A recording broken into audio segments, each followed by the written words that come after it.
Carolyn Dube here with Stencil Story Time. Today's tale, Goldilocks and the Stencils. This is a story of a young girl who had collected and bought and cherished and loved a big stack of stencils and needed a way to store them. She'd heard about binders, so she went and got a binder with page protectors from the office supply store, and she slid her stencils in there.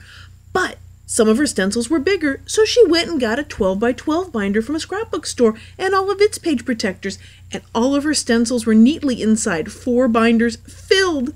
And she found that she couldn't figure out what stencil was where. It was too hard to find the stencil that she wanted, and it was definitely way too much work for Goldilocks to actually slide the stencils back in to store them again. So this was not a stencil solution for her.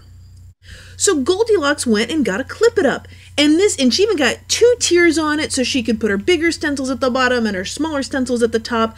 This would be great. And she could see all of her stencils no matter how many she had.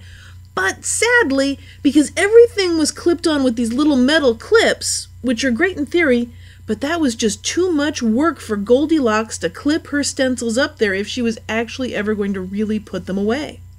I know you're feeling all this sympathy for the plight that Goldilocks is going through, but luckily to her rescue came these J-hooks, plastic self-adhesive hanging tags, so that she could just put her stencils up there with one hand in one movement. These made it just right, so now Goldilocks can use her stencils, see her stencils, and store her stencils in a way that is just right for her.